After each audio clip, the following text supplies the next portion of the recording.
Uh, nadhani unakumbuka majibu alionijibu mkuu wako leo. Kiukweli majibu yake yamenikatisha tamaa sana kwenye maisha yangu. Hivyo basi ndo nikaamua bora nikusubirie ili wakati unarejea hapa nyumbani niweze kuonana na wewe na niweze kuzungumza hisia yangu.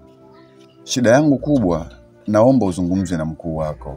Ikiwezekana mnipokee kwenye shule yenu nianze kusoma.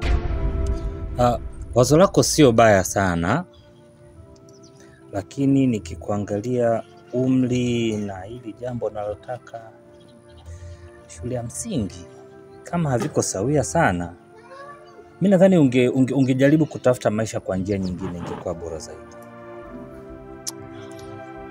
Labda nikwambie kitu kimoja.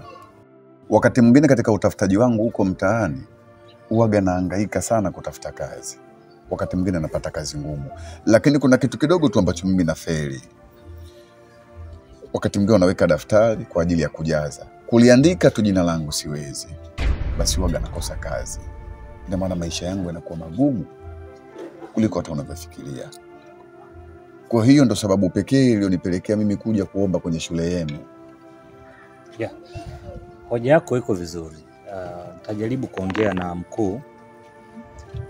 Ingawaje pia mkuu wazo lake naona sio baya sana.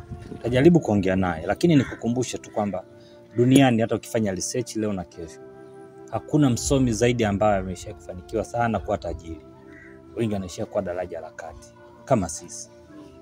Lakini bado na nafasi kwa umri wako kama kijana wa kutafuta maisha na ukayapata.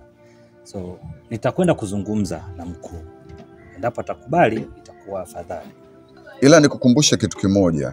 Hata vitabu vya Mungu navyo vinasema, ombeni nanyi mtapewa, bisheni nanyi mtafunguliwa. Ndio maana sikuamua kuleta ujanja wowote ule. Nimeamua kuja kuomba ili nipate nafasi ya kusoma kwenye shule yenu. Na niseme tu, ukinisaidia kwenye hilo, utakuwa umeiokoa familia yangu yote. Karibu sana. Asante.